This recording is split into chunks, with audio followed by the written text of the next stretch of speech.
Yeah, it was cool. I'm telling you, it's a good series. I literally started rewatching it again. I like it a lot, so Yeah. I'll definitely continue it. Oh, hey guys, welcome back to the Comic Con Podcast, episode 46. We were just doing little pre-stuff going on. Zach's talking about Hitmonkey over here and how he finally started watching it. Just the first episode. Oh, just the first episode. I am one of your hosts, of course, Nemesis Prime here from the Comic Con Podcast. If you're listening to us on Spotify, iTunes, Google Podcasts, or Anchor FM, we really appreciate it. We are recording this on a November 23rd, right before Thanksgiving. So we're going to be doing a really short episode because there's not much that's been going on, but there's always stuff to talk about. So what's going on, Zach? How you doing?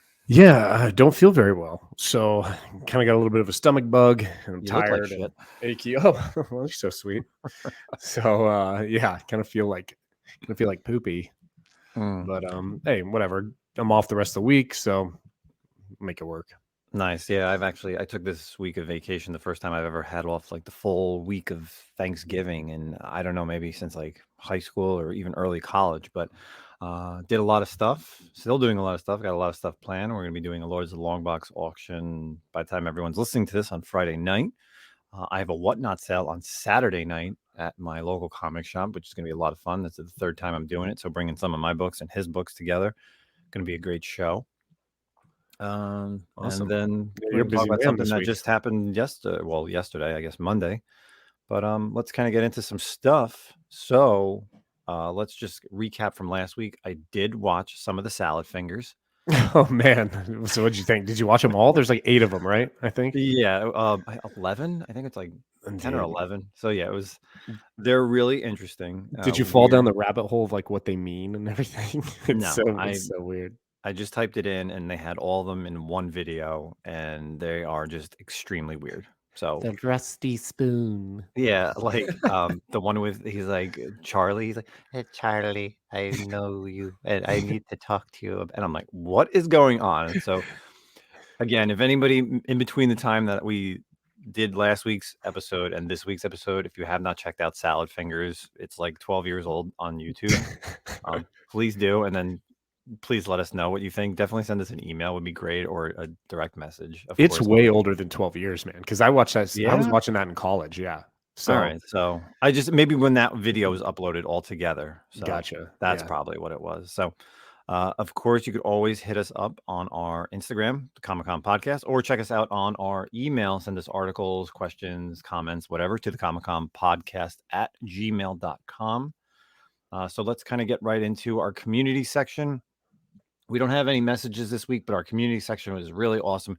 Really want to talk about something that I just did on Monday. I was invited to Metropolis Comics in New York. Of course, shout out to my boy Jeff, Comic Dunes.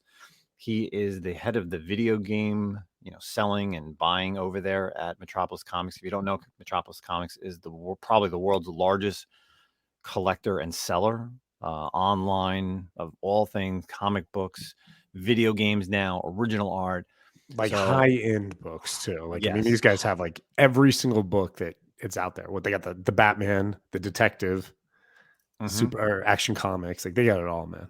Oh yeah, and it's crazy. So I haven't posted on our Instagram yet, but I will be posting some of the pictures that I was able to take over there. Definitely the biggest dealer of vintage comics. I mean, they always are doing auctions over at Comic Connect with their books, and I got to see tons of stuff and even original artwork.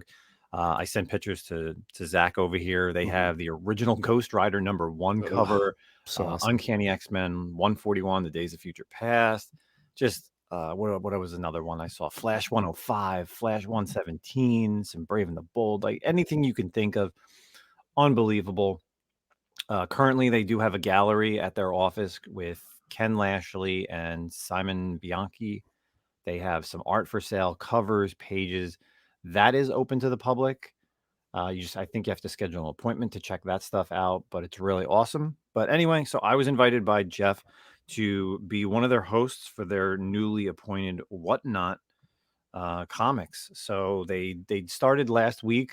They did a few, like 1 or 2 shows, and then they wanted to bring in some, content creators, influencers in the comic book community as doing a host. So I was asked, which is really awesome.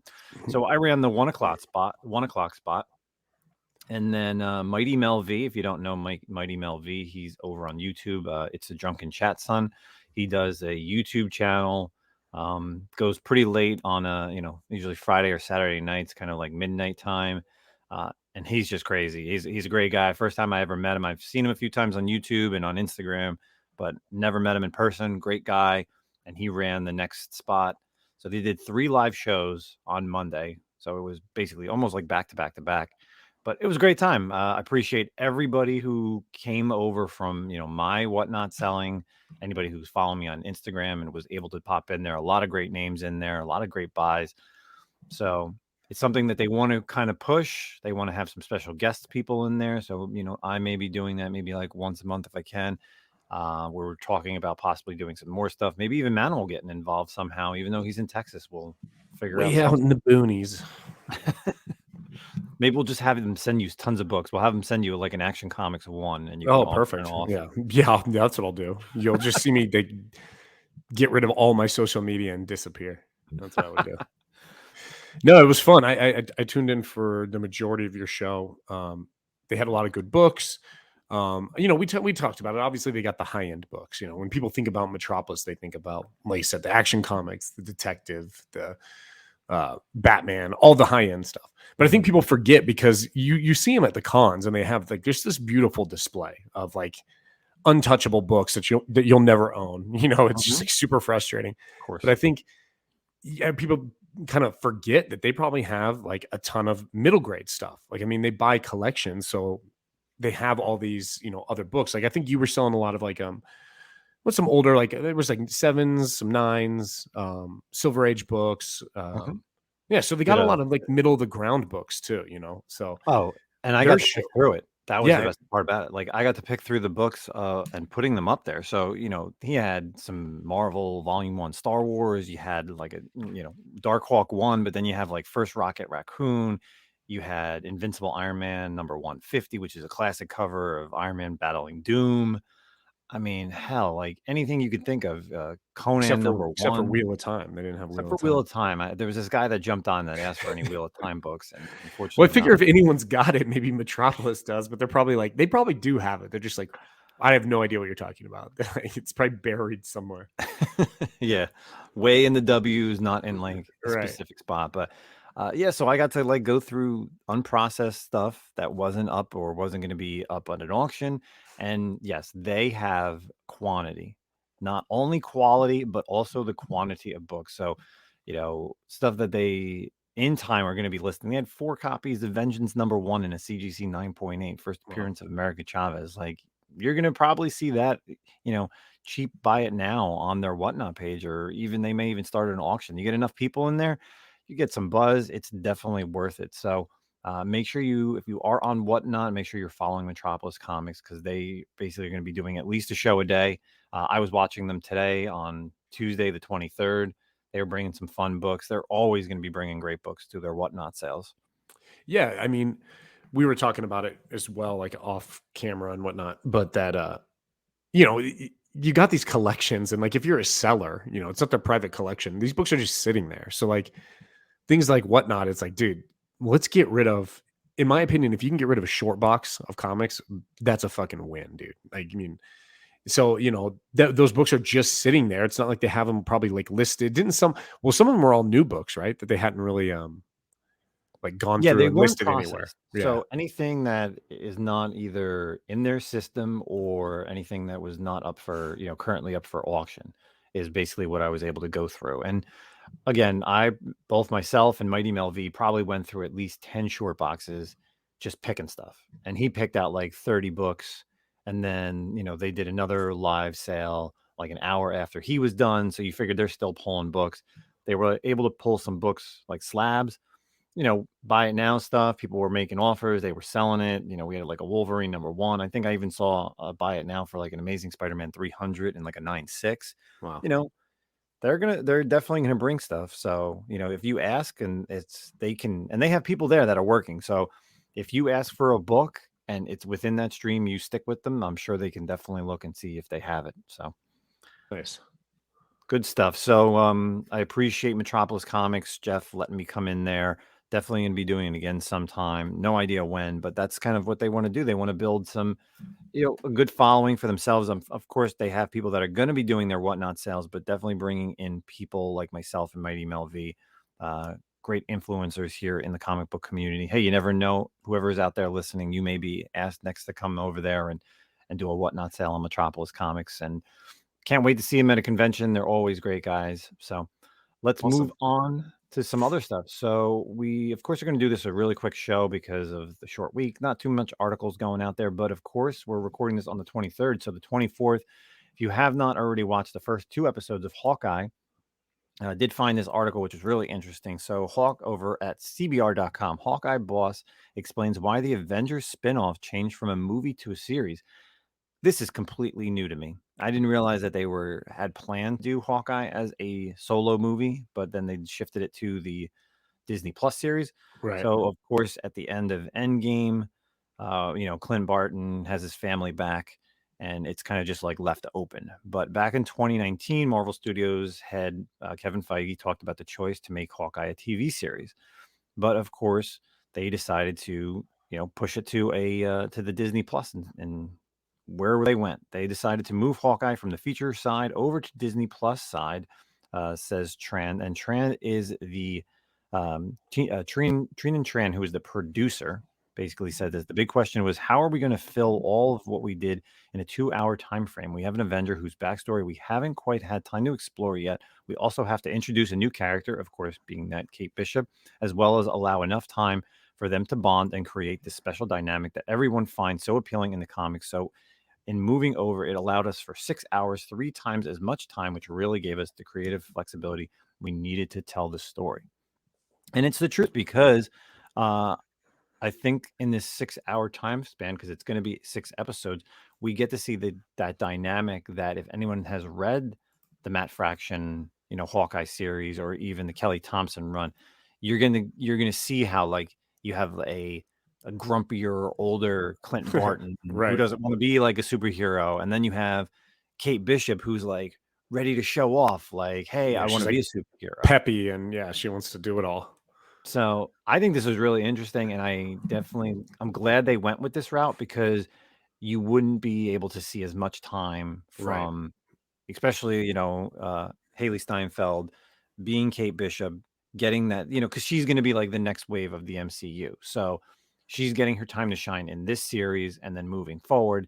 And it's kind of like passing off the torch from Clint Barton. He may stick around, but I definitely think a solo movie would just be a one and done. Like, this is something that I don't feel like Hawkeye needs like a movie. I mean, honestly, obviously, back when the Avengers movies came out, the first phase, Disney Plus wasn't even like an option. You know what I mean? Mm-hmm. So you do have all these characters that are, excuse me, that are smaller and will do better on a format of like a television show. Obviously, like the not well known characters like Moon Knight, and even Hawkeye for some reason is like, he's kind of, everyone jokes he's like the one. Even Black Widow kind of, it felt like, had better powers, if you will, than Hawkeye, even though she had no powers. So he was kind of like the joke of the Avengers, and I really feel like this is going to give him an opportunity to kind of shine as a character. And I think even Clint Barton's character in the movies was better when he had, like, every scene where he was interacting with Scarlett Johansson was amazing, right? Mm-hmm. So giving him like another person or another woman to like interact with and play off of, I think you're going to see that kind of be like, this is the new development, the new friendship. Like, he's better as a supporting member rather than like a focal point. So yeah, I remember when he was first introduced in Thor, and you immediately saw him, like, they were like, oh, we need a sniper, and he goes and looks to grab the gun, and then grabs the bow, and you were just like, oh my God, it's Hawkeye. Like, is like really him? And that's all you saw. And then he didn't come back until like Avengers, and he got shit on. He got shafted, basically. He was basically a bad guy the whole movie. Yeah. And there's, of course, that line that he does in Age of Ultron, where he's like, oh, I've already done this, like, not going to be like a mind slave, or whatever the line specifically is. But it fleshes him out. It opens up his character in that, you get to see a little bit, of course, of his backstory there, with his family's introduced and his kids. And then he kind of goes to the wayside. until like yes, you see him in Civil War, but his action scenes are great, right? Right. And then, we get to see him in Endgame, where he becomes Ronin and kind of redeems himself. And I guess this is what's happening with this series, is it's his leftover torment of being Ronin, and things are going to be catching up to him, because that's what he says in the trailer. So I'm super excited. I cannot wait to watch this tomorrow morning. The first 2 episodes are going to be out. We definitely will talk about it. Since it's a short season, we'll probably wait for the first 3 episodes to come out, and then we'll definitely do a final review of this. But I'm super excited for, Kate Bishop, Lucky the pizza dog, and to see Clint, and to really see these other villains and heroes that are going to appear in this series. I'm excited to see Swordsman, Jack Duquesne. I think that's awesome that we're going to get some swordsmen in here too. I mean, not like a very awesome character in the comics, kind of lame. One of the like first Avengers to actually ever die anyway. And but he does have a connection and a storyline with Clint. So I think it's cool that they're going to bring him in. It'll be fun to see them. I wonder how much that book has spiked also, Swordsman's first appearance. I'm wondering how many YouTube shows are going to be speculating that Mephisto is coming out in one of these episodes. Dude, Mephisto couldn't, like, if there was one show he wouldn't fit in the most, it'd be Hawkeye, the Christmas special. You know what I mean? So yeah, that's one of the articles for the evening. Zach, what do you got? What do you got to talk about? I know you got some good stuff. Yeah, so I'm a big fan of the current run from Boom Studios of Power Rangers, right? So obviously, I didn't really grow up. Let me rephrase that. I grew up with Power Rangers, but I wasn't like a Power Rangers fan. Like that was my era, but I didn't really watch it. I saw the original movies when they came out, and I was pretty excited when they did the reboot movie that was kind of garbage. It wasn't great, but man, the comics, the Boom Studios stuff is fantastic, and the fact that they've kind of like, it has like its own universe. So there's like 4 or 5 titles. I mean, the names are absurd for these titles. It's like Mighty Morphin Power Rangers, Mighty Morphin. Then there's Power Rangers. Then there's Mighty Morphin Power Rangers Adventures. Like, I mean, it's just like stupid, the names, but the runs are great. And each title kind of focuses on different characters and whatnot. So it just recently got announced that a series of new Power Rangers projects are currently in development at Netflix, thanks to an ongoing partnership with the Canadian entertainment company Entertainment One, which acquired by Hasbro in 2020. So, an expanded universe for the Power Rangers, I think, is great. The way they do the comics is so perfect too, because in fact, like the original show is kind of like already occurred when you read issue 1 of Power Rangers. So like the original show, I think it's seasons like 1 and 2 to where Tommy shows up. Okay. Is like great. It's all canon. So like I can't remember it exactly, whether it's the first 2 seasons or the first 3 or whatever, but Tommy's there. He's already, the Green Ranger good guy now, and it focuses on him a little bit. And obviously you have like the Lord Draken stuff, and then you see the original Red, Yellow, and Black Ranger go away, and then you get like Rocky and Zack and like the other characters. Not Zack, Adam, Rocky, Adam, and oh gosh, what's the girl's name? The new Yellow Ranger. Anyway. Oh, you would know better than me. Yeah, so they end up showing up. So it's cool. Like it shows like the new versions of like the new characters that came in, just like the show. So it's really cool. Like I'm excited to see them do something like this on Netflix. It's a good area. Like once again, like sometimes it's nice having these streaming services now, because movies were like the only option. You know what I mean? And like sometimes the storytelling, the pace is not designed for a movie. It's you're looking at 2 hours, and you gotta jam it all in and create character development. In like a movie with the Power Rangers, where you've got 6 characters and bad guys, like, so I'm excited. I'm really looking forward to this. I hope it's awesome. I hope it mirrors the comics. And I think, if you're not reading the comics, you're definitely doing yourself a disservice. Like they're really, really awesome. So that's all I got there. And didn't a show just come out that you've been talking about for the past 6 months? The Wheel of Time. Yes. Yeah. So what did it drop? 3 episodes, correct? Right. Yeah. Which was kind of surprising, because it was supposed to be last Friday. And then I saw on Instagram, oh damn, I can't remember who it was now, who said Arrows Knox, I think, he said, "Oh yeah, I'm watching it right now." And I was like, "Wait, what?" And so I went right over to Amazon Prime, and I was like, "Okay, this is how I'm finishing the night, watching all 3 of these episodes." So it was good. It leaves a little bit to be desired. You know, kind of like I said, there's, you know, world building, and it's really tough with a large cast to kind of get to know these characters, but also like get the story going. There's words and terminology that are used that you maybe not know about. Like, so like for the uninitiated, I could see where people would be like, "What the fuck, dude? Like, what's going on in this show?" So, but my advice is give it some time. Obviously, there's something there because they already are almost done with filming season 2. So there's something about the show that was good enough that they were like, "Let's go ahead and do season 2 before it even premieres," and almost done filming season 2 before it even premiered. So you just got to give it some time. I think let the characters kind of develop. Even in the series of books, the 14 books. The book 1 is kind of the slowest, you know what I mean? So, but I thought it was good. I'm really excited for the new episodes to come out. The first 3 dropped, and then they'll be every Friday currently. And I think there's a total of 8 episodes. So for someone like myself or anyone out there listening who probably hasn't read them, you know, read any of the books, you know, what's something that you can help people understand? Because obviously they're going to go into this season or this series with like no world building at all. Like what's something that they could, or even maybe look up or.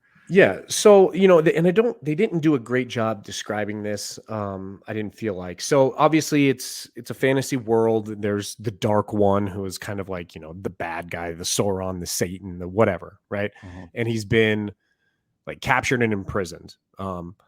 Early generations before, you had 2 kinds of channelers. Channelers are the people who like can use the magic in the realm. You had men and women, but when the men like captured the Dark One, he ended up putting like a taint on the male half of what they call the true power, the source.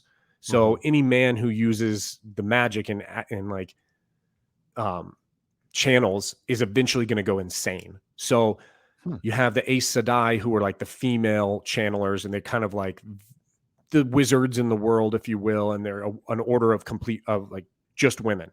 And there's like 7 different what they call ajas, like groups in the thing based on like a color system. And they all have their own focus. So like one of them is the red aja of Aes Sedai. Their goal is to go out and find men who can channel and what they call gentle them, like take the power away from them. It's kind of like a magic surgery, if you will. But by doing so, it kind of also like speeds up their death because they're so depressed, because like using the power and the magic is obviously like so enriching in your life. And then to have it like cut out, it's like having like losing a limb, so to speak. So, so the show starts with the main Aes Sedai, Moraine, who is out there looking for this reincarnation of the world's greatest hero, the dragon. And so they're looking for, prophecies have all said the dragon will be reborn. And when he does, he will go up against the Dark One. But it's also very much like they don't know if he's going to destroy the world or save the world, because he's going to be a man who can channel. And so she has kind of like narrowed it down to this town and found like five people around the same age group that potentially could be the Dragon Reborn. So she's not sure which one it is yet, and she's taking them all to like where the Aes Sedai Tower is, and shit unfolds there. So yeah, it's really good. You know, it's very I know it could kind of, obviously in this day and age, everything's somewhat polarizing, right? And there is some very much like gender like issues in this, but it's not like, I mean, that's how the books were. The first book came out in like 1983. So obviously women have like the most power in these books and in this world. So there is, I could see why some people would be like, oh God, this is kind of gender heavy. And like I said, you just got to give it some time. It kind of moves past that. But it's good, man. The books are among my favorite book series of all time. So yeah, check it out. I want to hear, I'm excited to see what your opinion is. I mean, you might as well wait till Friday at this point and just catch the first 4 episodes. Oh yeah, I definitely will. It's easier just to binge it that way. Yeah. You know, at least a couple more episodes. So, all right. Do you have any articles that you have, or just that Power Rangers one? That was the only one. Power Rangers. All right, so let's kind of just get right into our final topic of the evening. Of course, like I said, we're keeping this one short because of the holiday week. What are we currently reading? So since we're recording this on Tuesday, not too much really to talk about. I know Zach's got a book that he wants to talk about, and then I will talk about what are we currently reading. So why don't you go there, Zach? Yeah. So, I mean, typically I'm actually able to get my books on Tuesday and I'll read them, but I just didn't get a chance today. So I have 2 books, and I'll start with the one that I liked this week, the only book I read this week. And I'm wondering if you're reading this. We'd be surprised to find out you aren't. Is that a Task Force Z? Yep. You reading that? I did read the first issue, yep.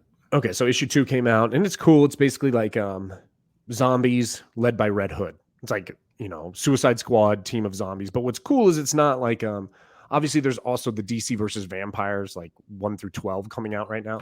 But this is actually set in main continuity. Like, so you have characters who have really died in Batman. So a spoiler, I mean, if you didn't know, Bane is dead, Man-Bat is dead, the Arkham Knight is dead, and they're kind of like brought back to life via these like Lazarus resin pills. We don't really know what like the goal is yet, and basically Jason Todd is leading this team to try to like stop bad guys. I don't really know what the point is yet. But he just came in issue 2. It was really awesome. I don't want to spoil it for you, but he comes across a new member that he's going to have on the team that can watch his back because he doesn't trust the rest of them. But it's another character who's died recently, and it was cool to see him again. So I enjoyed Task Force Z. Like I said, there's 2 issues out right now. They're pretty good. They're cool. Did you like it? Have you been liking it? Well, yeah. Well, I read the first issue, and of course, being a huge Red Hood fan, I had to read it. So yeah, it's definitely interesting, and him being like a leader of this undead team and having the ability to control them is interesting. I don't know where it's going to go, but it's definitely something that I'm enjoying. And the team is just weird. Like you said, like Bane, Man-Bat, Arkham Knight, Mr. Bloom is in there too. Yeah. So yeah, definitely an interesting read so far for the first issue, and obviously I'll pick up the second issue when I go to the comic shop tomorrow. So the book I want to talk about that it was just literally like, oh my God, dude, it was literally unreadable. It was just horrendous. Was the new Justice League. I'm over Brian Michael Bendis. He sucks, dude. If this is his writing from now on, it's god awful. It's horrendous. Like, I was reading this book and I genuinely, I think it was like issue 67, right? So I've read the whole run. I've got the whole run. And I was reading this issue and I was like, I want to stop reading this book. Like, I want to stop collecting this book. Like, it's just bad. I know you're a Naomi fan. But the team sucks. Like, the Justice League team sucks. They're all quippy. It's like, it just doesn't make any sense, dude. Like, it feels like the shittier parts of Ultimate Spider-Man, like the teenage quippier points, but with the Justice League. So, you got Hippolyta, Black Adam on the team, Aquaman, Superman, Batman, obviously, and Naomi, Green Arrow and Black Canary. And Green Arrow is just like obnoxious. Like, I hate the way he writes everything. Literally, I hate the way he wrote everything about that book. Like, it was just stupid, dude. Like, he even made Batman look shitty. And like, I don't know, dude. It's garbage. It was complete garbage. And I don't know how I'm gonna. And it was like the start of a new arc too. I read it at the beginning. I was like, oh Jesus, this is like part 1. Like, fuck, dude. Like, I don't know how I'm gonna get past it because I may just like skip right to the end to the Justice League Dark portion. But it's horrible. Yeah, it's the only reason why I even still read that book too. I just read it for the Justice League Dark. They unfortunately ended that series, but I'm glad that at least you get some type of backup for those characters, because if not, they would be nowhere, because there's no magic users, there's no like ongoing series right now with any of those characters. So you wouldn't see them. You really wouldn't see them if you don't read Justice League to read the backup story. And DC's weird right now. I mean, they're just doing like no ongoings really besides like their big main titles, and it's just all these little mini series, which like not to say that's a bad thing. Like, maybe it might work out, I wish they'd put fucking Brian Michael Bendis on a mini series, and so that I knew like after 4 issues he'd be gone. Like, it was it's bad, dude. He sucks, man. He sucks. No. I'm in the same boat. I love, I talked about it a few months ago. It was definitely what I was currently reading at some point, and I feel the same. Like, every month it just coming out, and I'm just like, I don't know, man. I thought it was going to get good because you're going to have this change up, but of course there's always, read over the years, I've read tons of different Justice Leagues, and some of the teams are just like, ugh, like you just want to get through it. When you look back, you're like, man, the original Justice League, and then you have different team members are in there, Justice League International and Europe. And Right. I mean, I've been reading it since like the late 80s, early 90s, all different incarnations. Same thing like when they do the Avengers stuff. There's always the, West Coast Avengers, East Coast, whatever it is. But yeah, man, this point, I'm kind of like over Bendis' writing. I mean, I get it. Like Naomi's there. Being a Naomi fan is because of Bendis, but the team just doesn't make sense. And you're right on the quippiness. Ugh. It sucks, dude. It's garbage. It's hot garbage. So you had a book as well, I believe, that you did not like. Yeah, well, surprisingly, you kind of mentioned it. I did start picking up the DC versus Vampires. Mm-hmm. And I know issue 2 comes out today, but I'll be grabbing it tomorrow. But the first issue, a really interesting read. And I didn't even see, like, I picked up the issue and I read it. And then I didn't realize until the end of the issue that it's written by James Tynion. Like, did not realize he's writing this series. So I don't know if he's going to write the whole series because, of course, he's off of Joker and Batman and doing his own Substack thing. But I really like the first issue, of the main first issues, of course. Well, it's not just Tynion. It's also like Matthew Rosenberg. Oh, all right. So he'll probably take over. Yeah. But and I'm a big fan of the Otto Schmidt art because he did the Green Arrow Rebirth for a while, and he even did some Harley Quinn stuff for Rebirth, and I think his art style is pretty cool. But the first issue kind of introduces like a vampire that people don't really know about, like a kind of like a Morbius character. You got Andrew Bennett. His name is iVampire. He was created by Scott Snyder, like in the New 52 series. So he's a newer character, and he kind of comes to Green Lantern and tells them all about the story and what's happening and how the Legion of Doom is involved and how they've returned. And this is kind of like how I'm currently reading Dark Ages on the Marvel side. This is not part of continuity. So this is like an Elseworlds story or something just completely on the side. So of course, Green Lantern's in there. He tells them about the Legion of Doom and how they were turned into vampires. And it's really interesting. I did not expect how the first issue ended with certain Justice League members. Yeah. But then I did read a preview, like a 5-page preview for issue 2, and it looks like a lot of the Bat family is going to be in this second issue. So I'm pretty excited to read that. And it looks pretty good. They're all kind of like in Wayne Manor in their costumes, like talking about vampires or something like that. So I'm excited to pick up issue 2. So, I'll stick with it. Typically, these Elseworld type of storylines aren't that terrible, but we'll see what happens between Tynion and Rosenberg and see, where it goes. Deceased was good, and I'm not a huge what's his name, Tom Taylor, right? Mm-hmm. I'm not a big Tom Taylor fan at all, but the Deceased run was good, and all the little minis and spin-offs they did on it. So, I like vampires. I'll stick with it for sure and see, where it goes. But of course, like it's not going to change. It's not going to change the landscape of what's going on in the DC world. So, that's it for what am I currently reading. Again, I haven't checked out the Marvel stuff this week because, or even the indie stuff. So hopefully I'll have a lot of stuff to talk about next week. Cool, man. Yeah. So that's it for episode 46 in the books. Want to thank everybody who has been checking us out over the past 10 and a half months. We really appreciate everybody. Again, hopefully you had a safe, happy, and healthy Thanksgiving. Had a lot of Turkey Day, fun-filled finances, football. If you're getting out there on Black Friday or, what's Small Business Saturday, definitely support your small businesses, being your local comic shops. I'm sure they're doing tons of deals.